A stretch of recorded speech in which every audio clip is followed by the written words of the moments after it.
ज्यादा मेरी बुआ लगती थी। क्या अब इन बातों से स्पष्ट हो जाएगा कि कानाराम सच बोल रहा है या झूठ? कानाराम को तो आप सभी लोग जानते ही होंगे। अपने आप को मानसिंह बताने वाला ये 10 साल का छोटा बच्चा जो ये दावा करता है कि वह पुनर्जन्म में राजा मानसिंह था, क्योंकि मैं पहले जन्म में राजा मानसिंह। इसके बातों के पीछे की आखिर सच्चाई क्या है और कानाराम ने ऐसे कौन कौन से राज खोल दिए जो आज तक किसी को पता नहीं।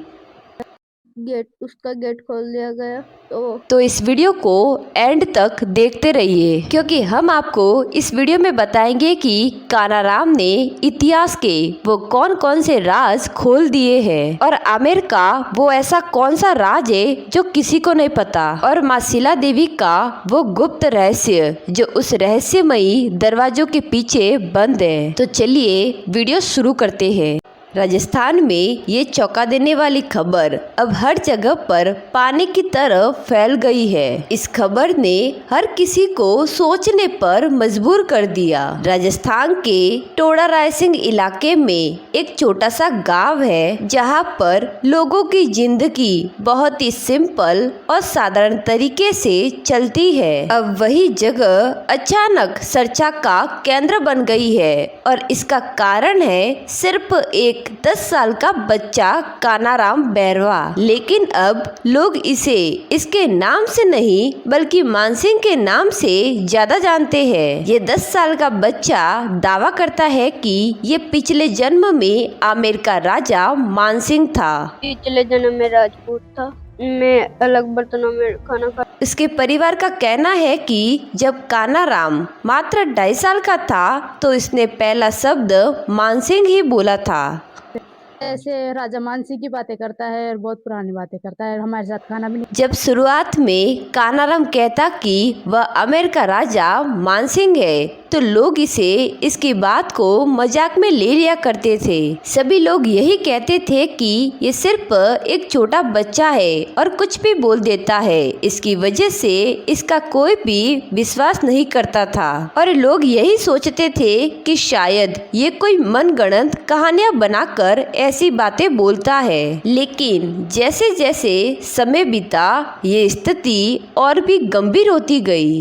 जैसे ही ये बातें हर जगह पर फैलने लग गई और बच्चे की बातों की असलियत सामने आती गई तो लोगों का नजरिया कानाराम के लिए बदलने लग गया और स्थिति भी बहुत ही ज्यादा बदल गई। अब वहाँ के हालात कुछ ऐसे हैं कि अब उस बच्चे को देखने के लिए लोग दूर दूर से आने लग गए। कानाराम का इंटरव्यू लेने के लिए, कानाराम से बात करने के लिए और इतिहास की बातों को जानने के लिए लोग दूर दूर से आने लगे, ये जानने के लिए कि इतिहास का असली रहस्य आखिर क्या है। कानाराम बैरवा मात्र 10 साल का छोटा बच्चा, पर बातें ऐसी कि सदियों का अनुभव हो, मानो इसे इतिहास का पूरा ज्ञान हो। ये खुद को आमेर का राजा बताता है और हर समय बस यही जिद करता है कि इसका असली घर यहाँ नहीं आमेर में है। इसका कहना है कि इस गांव में ये गलती से नहीं बल्कि मृत्यु के बाद पुनर्जन्म लेकर आया है। कानाराम के परिवार वालों का कहना है कि वो बार बार पुराने राजाओं जैसी ही बातें करता है। वो कहता है कि वो युद्ध लड़ता था, घोड़े पर बैठता था, तलवारें भी चलाता था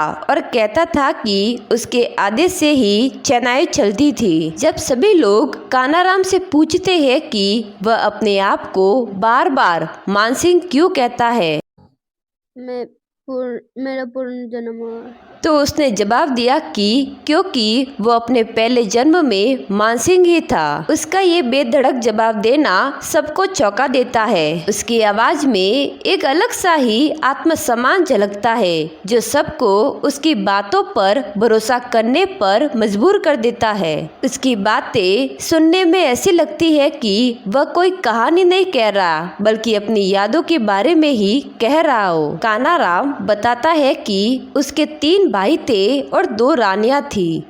हमारे दो। वो अक्सर कहता है कि वो बहुत ही शक्तिशाली राजा था जो युद्ध में उतरता था और जीतता भी था। उसका कहना है कि उसकी मृत्यु भी युद्ध के दौरान ही हुई थी।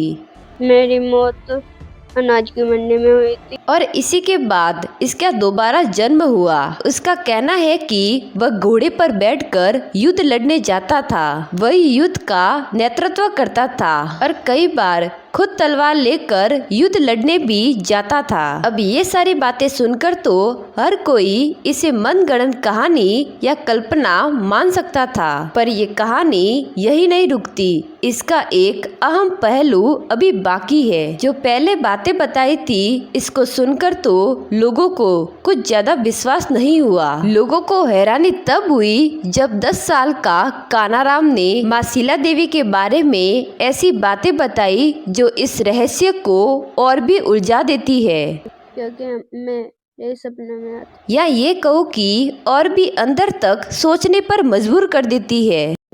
आमेर का किला में कानाराम ने आमेर के बारे में ऐसी ऐसी बातें बताई जो मात्र 10 साल के बच्चे का जानना असंभव है। कानाराम का कहना है कि वह माँ शीला देवी का परम भक्त था। कानाराम कहता है कि उसने ही माता रानी की मूर्ति को बंगाल से लाकर आमेर में स्थापित किया था। उसकी सबसे चौंका देने वाली बात यह है कि माता की असली मूर्ति एक गुप्त स्थान पर है और जो आजकल लोग दर्शन करते हैं वह असली मूर्ति नहीं है, बल्कि एक प्रतिकृति है। वह उस गुप्त दरवाजे की बात भी करता है। वो गुप्त कमरे में है और वो तो ऐसे मूर्ति बना और उसके खुलने का राज भी बताता है। उसका कहना है कि अगर उसने उस गुप्त जगह का राज खोल दिया, या ये कहो कि उस गुप्त जगह का दरवाजा खोल दिया, तो बहुत बड़ा राज सामने आ जाएगा। जैसे ही ये खबर हर जगह पर पहुंची तो बड़े बड़े रिपोर्टर रिपोर्टिंग करने के लिए कानाराम से बातचीत करने के लिए उसके गांव आ पहुंचे और बच्चे से सीधा सवाल करते हैं। जो कानाराम ने जवाब दिया उसने सबको चौंका दिया। रिपोर्टर ने उससे पूछा कि क्यों तुम अपने आप को राजा मानते हो, तो उसने जवाब दिया कि वो सच में राजा था। वह राजा मानसिंह का पुनर्जन्म है। वो कहता है कि उसके 3 भाई थे। वह खुद भी युद्ध लड़ने जाता था और उसने ही शीला देवी की मूर्ति को बंगाल से लाकर आमेर में स्थापित किया था। घोड़े और हाथी पर जाता था और शीला देवी वो कहता है कि वो युद्ध से लौटने के बाद माता को भोग भी लगाता था। जब रिपोर्टर्स ने उससे पूछा कि माता उसके साथ युद्ध में क्या करती थी, हम युद्ध लड़ने जाते थे तो वो हमारे साथ रहती, तो उसने जवाब दिया कि माता उसके साथ रहती थी और सैनिकों को मारने में मदद करती थी, और कहता कि युद्ध समाप्त होने के बाद वह उन्हें भोग लगाता था। उसके शब्द, उसकी बातों से बिल्कुल ये नहीं लगता कि वह एक छोटा सा बच्चा है, बल्कि ये लगता था कि वे लोग किसी अनुभवी व्यक्ति से बात कर रहे हो। जब रिपोर्टर ने कानाराम से घुमा फिरा कर सवाल पूछे तो उसने बिना घबराहट के, बिना डर से सारे सवालों के उत्तर पूरी तरह से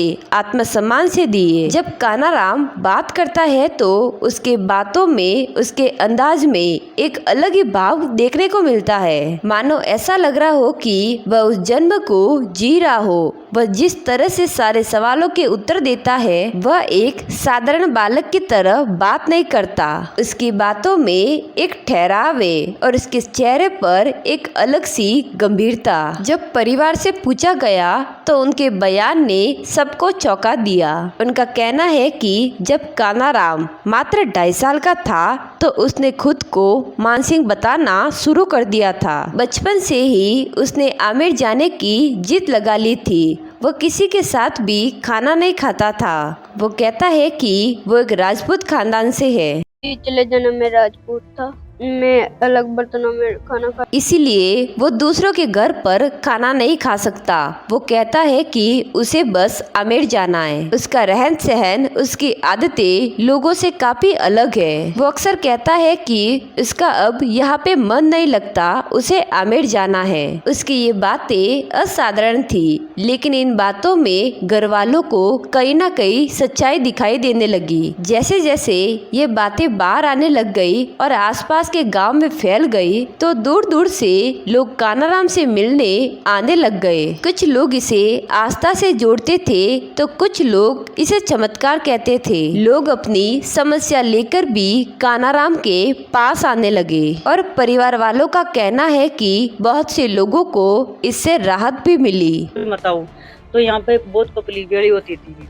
एक साधारण गांव का माहौल पूरी तरह से बदल गया। जिस गांव को कोई नहीं जानता था, आज हर जगह बस इसी गांव की चर्चा हो रही है। दोस्तों, इसके बारे में आपकी क्या राय है तो कमेंट में जरूर बताएं और वीडियो पसंद आई हो तो चैनल को सब्सक्राइब जरूर करें।